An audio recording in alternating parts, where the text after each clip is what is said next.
नमस्कार। मैं अभय कुमार मिश्रा पटना बिहार से। आज हम गरुड़ पुराण के 7वें अध्याय के बारे में बता रहे हैं। तो गरुड़ जी भगवान विष्णु से पूछते हैं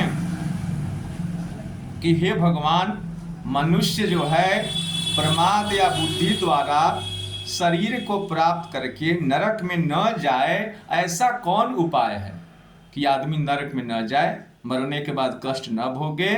सो ऐसा कोई उपाय बताइए जिससे कष्ट न हो, नरक में न जाए।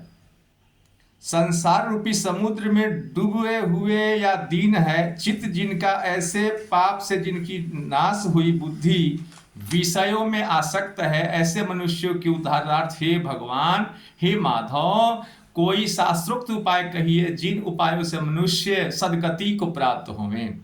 भगवान कहते हैं कि हे गरुण, तुमने मनुष्यों के हित के लिए बहुत अच्छा प्रश्न पूछा।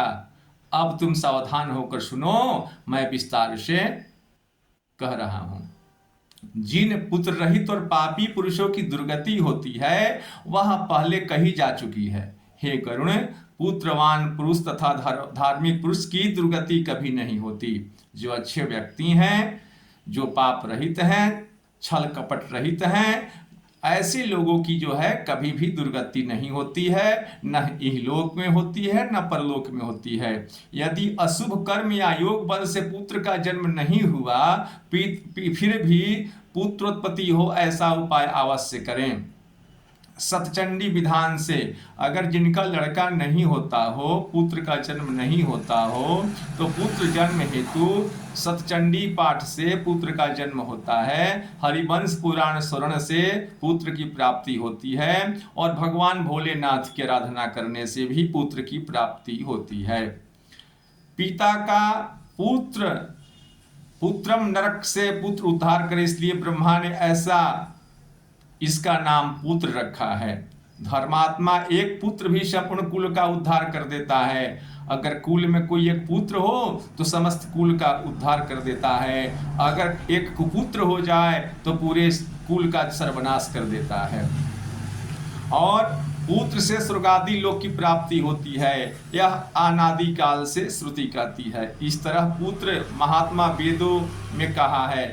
मनुष्य पुत्र का मुख देख पितृऋण से मुक्त हो जाता है। मानव जो है अपने पुत्र का या पुत्री का मुंह देखने से पितृऋण से मुक्त हो जाते हैं। और पौत्र का स्पर्श करने मात्र से देव, पितृ, गंधर्व इन 3 ऋणों से यमलोक आदि को उल्लंघन करके स्वर्ग आदि लोक में जाते हैं। सवर्ण वर्ण काली स्त्री पुरुषों का वेदोक्त विधि से विवाहित स्त्री का नाम ब्राह्मण्य है।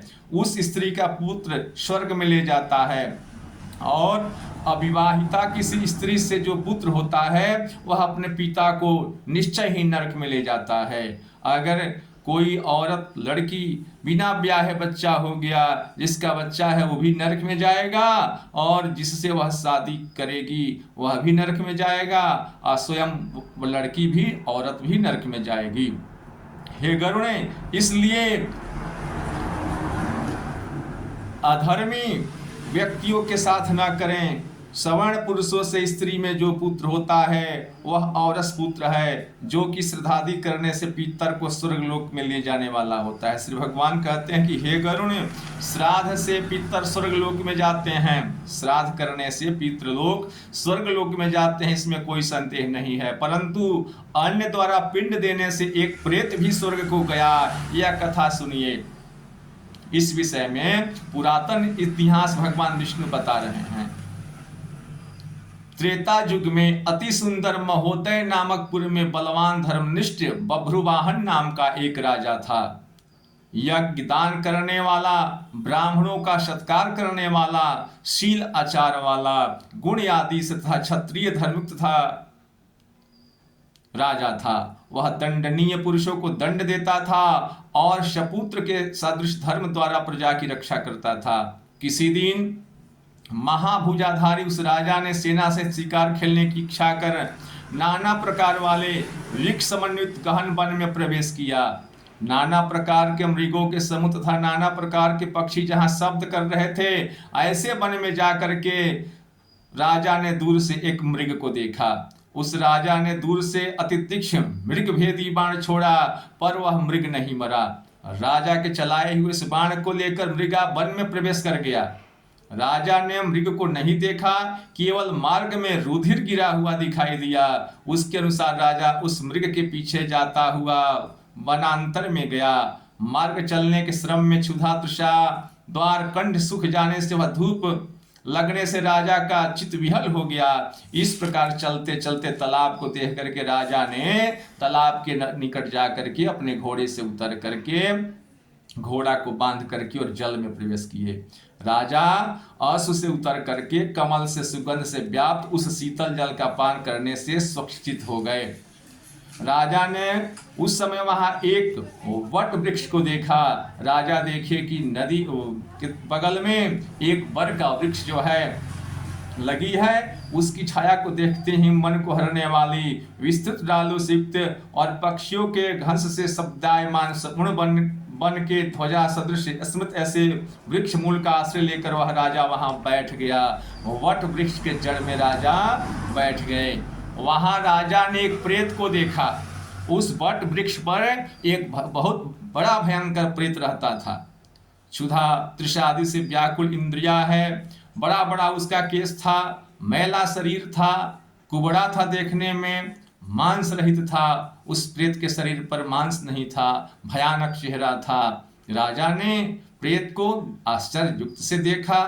प्रेत ने भी भयंकर वन में आए हुए राजा को देख करके खुश होकर के राजा के पास आकर के उस राजा से प्रेत बोलता है, हे राजा, आपके संजोग से प्रतत्व को त्याग उत्तम गति को प्राप्त हो, धन्य मानता हूं। प्रेत के ऐसे वचन सुन करके राजा बोला कि हे प्रेत, काल रूप और भयानक मुख ऐसे अमांगलिक प्रेत रूप किस कर्म से तुमने प्राप्त किया? राजा बोलते हैं प्रेत से कि हे प्रेत, तुमने कौन सा कर्म किया जैसे प्रेत जोनी में तुम गया? तुम इस प्रेतत्व के कारण को मुझसे कहो, और तुम कौन हो? किस दान से तुम्हारा प्रेतत्व छूटेगा, प्रेत जोनी से तुम्हारी मुक्ति मिलेगी, वह भी हमसे बताओ।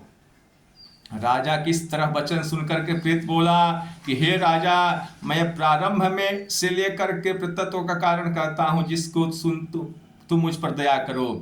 वैदिक नामक एक नगर था। वह संपादी से युक्त अनेक देश के प्राणियों से तथा अनेक रत्नों से युक्त घर, देव मंदिर, अनेक प्रकार के धर्मों से परिपूर्ण था। मैं उस नगर में सदा देवता का पूजन करता हुआ रहता था। प्रेत बोलता है कि उस नगर में मैं प्रतिदिन मंदिर जाकर के देवताओं का पूजा करता था। मैं जाति का वैश्य था, मेरा नाम सुदेव था। मैंने हव्य से देवताओं को तृप्त किया, कव्य से पितरों को भी तृप्त किया, अनेक प्रकार के दान से ब्राह्मणों को तृप्त किया, अनेक प्रकार से दीन दुखियों को तृप्त किया। इतना पुण्य करने पर भी मेरे सब कुछ सकृत देव योग से निष्फल हो गया, विफल हो गया।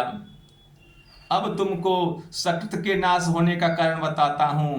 पुत्रादि संतति हितैषी मित्र इत्यादि नहीं है जो मेरी अर्धदैहिक क्रिया करें। यानी मैं सब कुछ किया, इसके बाद मैं मर गया तो न मेरा कोई बेटा था, न बेटी थी, न भाई था, न भौजाई थी, न टोला, न मोहल्ला, न गांव, न जवार, कहीं कोई किसी ने मेरा श्राद्ध नहीं किया, मेरा पिंडदान नहीं किया। इसी से मैं प्रेत बना हुआ हूँ। हे महाराज, जिसके 16 श्राद्ध नहीं हुए उसका प्रेतत्व बना हुआ है। 7 श्राद्ध और हो भी गए हो तब भी। हे राजन, मेरी तुम है अर्धदैहिक क्रिया करके मेरा उद्धार कर दो, हमारा पिंडदान करके श्राद्ध करके जो मेरा उद्धार करो, क्योंकि सब वर्णों का राजा बांधव होता है, ऐसा कहा है। सब जाति के और राजा जो है सबके अपने होते हैं और बंधु बांधव के समान होते हैं। तुम क्रिया करके मेरा कल्याण करो। अगर आप मेरा क्रिया कर देंगे तो मेरा कल्याण हो जाएगा। मैं एक मणि रत्न देता हूँ जिससे मेरी सद्गति हो तथा प्रेतत्व चला जाए। तुम मेरी यदि फिर काम करने की इच्छा करते हो तो क्षुधा तृषा दुर्घोषयुक्त महान कठिन दुस्सह प्रेत छुड़ा दो। वन में मीठे फल और सुंदर ठंडा जल है। प्रेत बोलता है राजा से कि हे राजा, अगर आप कृपा करते हैं हम पर तो हमारा प्रेत जोनी जो है आप नष्ट कर दें, क्योंकि इस प्रेत जोनी में हमको बहुत कष्ट हो रही है, बहुत मैं कष्ट झेल रहा हूँ। क्योंकि इस जंगल में मीठे मीठे फल हैं, अच्छा पानी है, ठंडा जल है, किंतु मैं भूखा रहता हूँ, मैं फल भी नहीं खा सकता, न पानी पी सकता, क्योंकि प्रेत जोनी में सिर्फ देख सकते हैं, इसको खा नहीं सकते हैं, यह मिल नहीं सकता है। तुमको प्रेतपन छुटने का उपाय कहता हूं हे राजा, मेरे लिए तुम नारायण बलि करके वेद मंत्र द्वारा अर्थदायक क्रिया करो। प्रेत बता रहा है राजा से कि हे राजा, तुम मेरे लिए नारायण बलि करो और मेरा श्राद्ध करो, इससे मेरा प्रतत्व नष्ट हो जाएगा, इसमें कुछ संदेह नहीं है। दूसरा उपाय यह है कि वेद मंत्रों का उच्चारण, दान देना, जीवों पर दया करना और सतशास्त्र का श्रवण, विष्णु भगवान विष्णु की पूजा, यम सत्पुरुषों की संगति करना उपाय प्रेत जोनी नाश करने वाले हैं, ऐसे मैंने शास्त्रों में सुना है। इसलिए प्रेतत्व नाश करने वाली विष्णु की पूजा करूंगा। 16 मास का एक सुवर्ण, इसको दूना कर 32 मास का भगवान विष्णु की प्रतिमा बनावें, उस पर भगवान विष्णु को पीताम्बरी उड़ा करके भगवान विष्णु को का पूजन करें, गदाधर की पूजा करें और भगवान से प्रार्थना करें। ब्राह्मणों को सया दान दे करके प्रेतघट का दान करें। ऐसा सुन राजा बोले, हे प्रेतघट को किस विधान द्वारा देना, ऐसी प्रेत मुक्ति के कारण की बात विस्तार से मुझसे कहिए। प्रेत बोला कि हे महाराज, आपने अच्छा प्रश्न किया है। जिस प्रकार दान देने से प्रतत्व नहीं होता, वह मैं कहता हूं, सावधान होकर सुनो। प्रेत घट का दान सब अशुभों का नाश और दुर्गतियों का नाश करने वाला है। वह सब लोगों से दुर्लभ है। सुंदर सुवर्णमय एक घट को बना करके उसमें ब्रह्मा विष्णु महेश्वर लोकपाल आदि का नाम लिख करके दूध या तथा घृत से भर करके हे राजन भक्ति से नमस्कार करके ब्राह्मणों को दान करें। और कोई दान करने की आवश्यकता नहीं है, क्योंकि वह सबसे उत्तम दान है। उस घट के मध्य में ब्रह्मा विष्णु और शंकर को स्थापित करके उसके पूर्व पश्चिम दक्षिण उत्तर इन 4 दिशाओं में 4 लोकपालों का स्थापित करें। हे राजन, गंधा अक्षत आदि से पूजन करके दुग्ध घृत से परिपूर्ण सुवर्णमय घट का दान करें। सब दानों में घट का दान जो है बहुत बड़ा होता है, महापातक आदि का नाश करने वाला होता है। इस दान का श्रद्धा से करने से प्रतत्व नष्ट होता है। यह बात राजा से कह श्री भगवान बोले कि हे गरुण, प्रेत और राजा आपस में बातें करते समय राजा का हाथी घोड़ा रथ और सेना वहां आ गया। इससे वह प्रेत राजा को नमस्कार करके तथा प्रार्थना करके महामणि राजा को अर्पण कर प्रेत चला गया। राजा भी उस वन से निकल अपने देश को जाकर प्रेत के कहे हुए वचनों को हे गरुण उस राजा ने विधि पूर्वक किया। उस ऊर्ध्वदैविक विधि से पुण्य से वह प्रेत प्रतत्व से मुक्त हो स्वर्ग लोक को गया। अन्य के दिए श्रद्धादि से भी प्रेत सदगति को प्राप्त हुआ। पुनः पुत्र के श्रद्धादि करने से पिता की सदगति होती है। इसमें क्या आश्चर्य है। जो इस पवित्र इतिहास को सुनता या सुनाता है, ऐसे लोग पापाचारी होते हुए भी प्रतत्व नहीं होते। इसके अगले वीडियो में हम बताएंगे गरुड़ पुराण के 8वें अध्याय के बारे में। नमस्कार।